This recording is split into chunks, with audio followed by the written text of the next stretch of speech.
They call this the new Meta IEM. Let's check it out. Hello guys, it's Jordan from Jordan Review. Welcome back. Today we'll be talking about the Kiwiears KE4, an IEM that is highly discussed in the community, and they've been calling it the Meta IEM, started by Green. So let's check this IEM out. As usual, we talk about the physical stuff. First, this IEM has a hybrid configuration where it has two dynamic drivers and two balance armature. And the design, I would say that this design is kind of refreshing. Yes, so the IEM is in silver, don't have a lot of colors, and the size, I would say that it's a medium size. Let me give you all a wearing test. It's quite comfortable to wear, and it is kind of a ergonomics shell, so that's why it's quite comfortable to wear.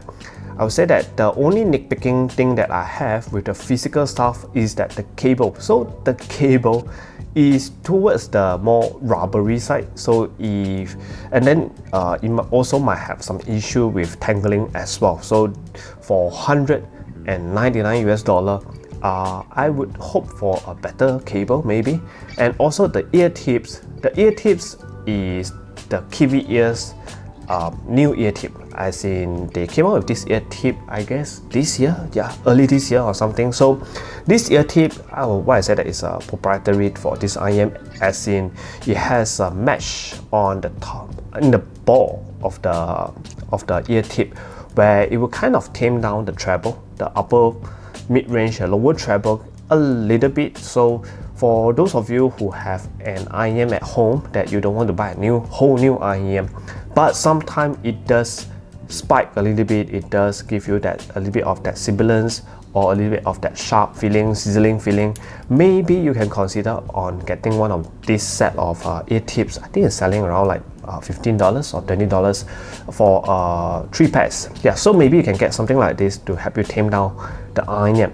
And for this IEM, I've tried it with other ear tips as well. I think that it's best leave it at this. I think that the whole tuning has taken into consideration of these ear tips being used on this IEM. So that's all for the physical aspect of this IEM. Nothing really to complain about except then the cable. So let's talk about sound. So sound, they call this the new Meta tuning, as in this is slightly bass boosted neutral that should set a baseline for a lot of the future IEM to come. I think that to me, I wouldn't use the word meta, because meta is kind of a big, very big word. I would say that this is a very good, safe and normal tuning, and good for a reference baseline for a lot of IEM to come. So this KE4, if I were to describe the sound in like maybe 2 words, I would use the word like neutral and warm. So it has, I would say that, quite a significant amount of bass to my reference. Yes, because I don't like a lot of bass, but this IEM, it has quite a lot of it, and the bass does remind me of the TA Audio house bass. Yes, so TA Audio house bass, as in the bass by this 2DD, it's not the most snappy bass. It's just slightly a little bit slower, and also it's warmer, richer, thicker. Yeah, so this is the kind of bass that you will get on something like Hype 2 or the Hype 4, or almost a lot of the TA Audio IEM with 2DD that have been developing like this year or last year. So this IEM in terms of bass really does remind me of the TA Audio.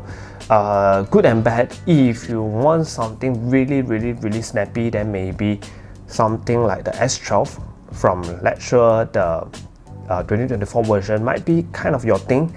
This is just a bit slower, but slow is not a bad thing. Sometimes you just get a bit more meat, you get a bit more thickness and richness from the bass all the way to the lower mids. So male vocals will sound slightly a bit full-bodied.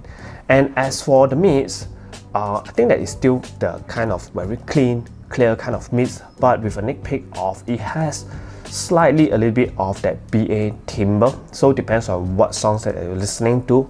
But when I plug it into something like this, which is the dongle that came with Kiwiears, they call it the Kiwiears Allegro. So a small little dongle which has a very cheap price point and also very small size. yeah, with the size of my pinky.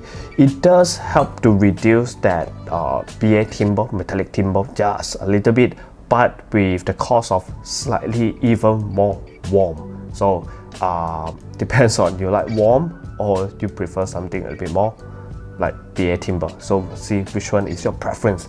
So as for the upper mid-range, vocal wise, this is not the most forward sounding vocals, but still vocal come across quite lively, and I would say that it's not the kind of moon drop vocals that you guys get, which is a little bit thin and all. The vocals over here is kind of thick, kind of full body, kind of rich as well, because of the overall tuning that is maybe being affected by the bass or what. So that's why it's a little bit thick. And as for detail retrieval on this IEM is not bad at all. It's just that it's okay. To me, I would rank this IEM in terms of technicalities maybe somewhere around like C, but C is not that really is a bad thing, because there are a lot of tri-fi IEM out there where just score the technicalities maybe around somewhere like C. As for the S12 2024, even such technical good technicalities IEM like the S12 2024 or the Super Mix 4, I would usually give them like somewhere around B+. So C is not really a bad thing, but not something really fantastic as well. So but this thing, I would say that if I would compare the KE4 with the S12 2024, I say that these two IEM at the same selling price is the totally opposite sounding IEM to each other, as in the S12 2024 is colder in sound and it's more of a technical sound, and also the bass is a little bit snappier, faster. So on the KE4 has a better overall tuning, but not as good as in terms of technicalities, and it is also warmer. Bass is also slightly slower. So it depends on what are you planning to get. If you want to listen to a lot of good separations in instruments, you like to listen to a lot of small little nuances, then maybe the S12 2024 is your pick. But if you plan to listen to like 3 hours straight in any kind of genre of music, just to be safe and slightly a bit bassy, slightly a bit more fun, then maybe you can consider the KE4. Still, yeah, KE4, I would say that, is it a meta? I think kind of, yes. So see you all like next week. Bye bye.